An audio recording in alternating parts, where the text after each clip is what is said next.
Pemirsa, sementara dalam kasus First Travel, jumlah pelapor di posko pengaduan korban First Travel di Barreskrim Polri terus bertambah. Hari ini salah satu koordinator korban First Travel menyerahkan lebih dari 1.600 berkas korban ke Barreskrim Polri. Kabar Eskrim Mabes Polri, Komjen Pol Aridono Sukmanto mengapresiasi korban penipuan PT First Travel yang bersedia bekerja sama membantu menyusun berkas korban yang menumpuk di Barreskrim Polri. Hingga saat ini kepolisian bersama PPATK dan pihak terkait terus menyelidiki aliran dana dari PT First Travel. Pemirsa, dari hari ke hari, para korban First Travel terus terkuak. Seorang pedagang gorengan di Bekasi, Jawa Barat, salah satunya. Rupiah demi rupiah yang ia kumpulkan, kini tak tentu rimbanya. Tukang gorengan ini berharap ada rezeki lain sehingga ia tetap bisa pergi ke Tanah Suci.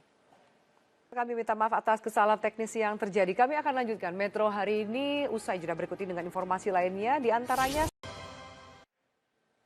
Pansus Angket KPK meminta keterangan dari organisasi pemerintah daerah sore ini.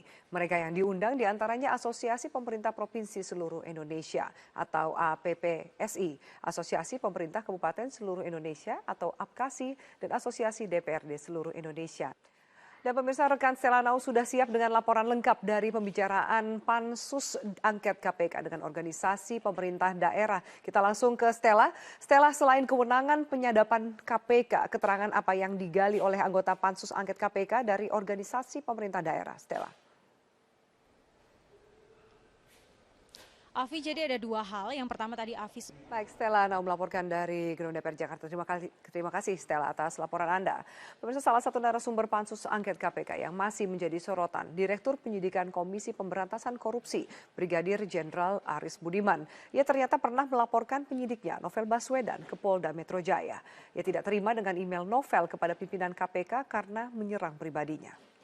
Kehadiran Direktur Penyidikan KPK dalam rapat Pansus Angket KPK menuai spekulasi mengenai perpecahan di tubuh KPK. Tidak hanya karena kehadiran Direktur Penyidikan KPK tanpa izin pimpinan, tapi juga karena ia membeberkan adanya konflik internal KPK.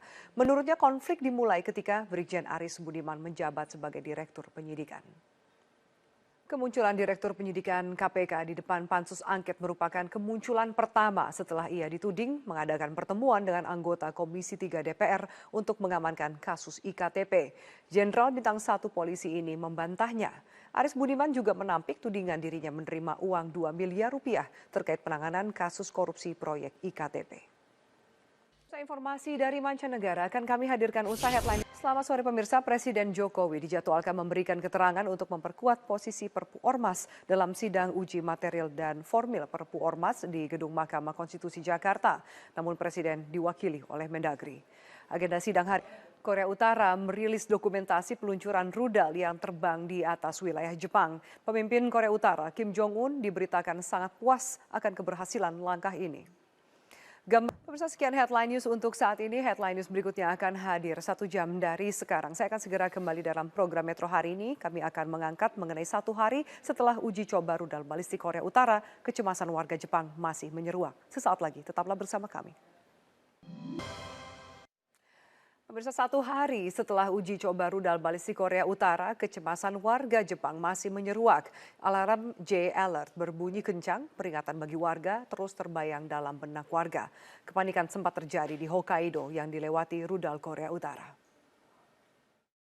Tembakan rudal Korea Utara yang melintasi wilayah udara Hokkaido, Jepang bagian utara pada Selasa pagi lalu sempat membuat negara matahari terbit panik. Meski rudal balistik yang ditembakkan akhirnya jatuh di Samudra Pasifik. Tindakan Korea Utara ini membuat dunia mengecam keras pemerintahan Kim Jong-un. Dan pemirsa, untuk mengetahui lebih lanjut bagaimana situasi di sana saat ini, langsung saya akan terhubung dengan Adianto Hadrian. Ya, Adianto Hadrian, bisa Anda jelaskan bagaimana situasi terkini saat ini, terutama juga aktivitas dari pemerintahan dan masyarakat? Ya, halo, selamat malam. Di sini sudah malam ya, kebetulan. Adrian, dan sampai kapan J Alert ini terus berbunyi memberikan alarm atau pengumuman? Yang saya tahu Beritaan dari media setempat. pemberitaan media. Informasi yang Anda sampaikan dari Tokyo, Jepang. Baik pemirsa, Dewan Keamanan Perserikatan Bangsa-Bangsa sepakat mengecam penembakan rudal balistik Korea Utara atas Jepang. Pyongyang dituntut untuk menghentikan semua program pengembangan senjata nuklirnya. Pemirsa, kecaman dunia nyatanya tidak membuat Korea Utara bergeming. Korea Utara malah merilis dokumentasi peluncuran rudal yang terbang di atas wilayah Jepang. Pemimpin Korea Utara, Kim Jong-un, diberitakan sangat puas. Pemirsa, sedih. Demikian pernyataan Menteri Dalam Negeri Cahyokumolo atas ditangkapnya Wali Kota Tegal oleh Komisi Pemberantasan Korupsi. Mendagri memastikan akan menerbitkan surat pencopotan Wali Kota Tegal bila telah resmi ditahan KPK. Menurut Mendagri, pemirsa, Siti Masyito, Wali Kota Tegal yang terjaring OTT KPK pada Selasa malam dikenal sebagai pemimpin dengan segudang prestasi, terutama bidang kecantikan. Perempuan pertama yang memimpin Kota Tegal ini memenangi Pilkada tahun 2013 berpasangan dengan M. Nursoleh. Pemirsa, dari para wakil rakyat, DPR mengusulkan dana bantuan rutin untuk partai politik di luar dana bantuan yang sudah dinaikkan 10 kali lipat oleh pemerintah. Dana bantuan dari pemerintah dinilai tidak cukup membiayai operasional partai. Informasi lain, pemirsa, pekerjaan rumah baru pemerintah menyusul sepakatnya Freeport untuk melepas 51% saham bagi Indonesia. Diperkirakan penentuan harga 51% saham Freeport akan alot dibicarakan antara pemerintah dengan Freeport. Pemirsa, hari ini update perbaikan satelit Telkom yang berdampak pada perbankan diumumkan. PT Telkom Indonesia menargetkan pemulihan layanan satelit Telkom tanggal 10 September 2017. Diklaim dari sekitar 12.000 gerai ATM yang terganggu, sebanyak 2.500 gerai telah berfungsi dengan normal.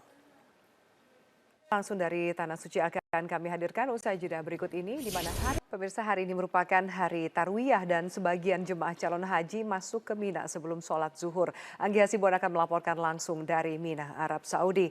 Ya, Anggi, seperti apa Anggi kondisi di Mina saat ini?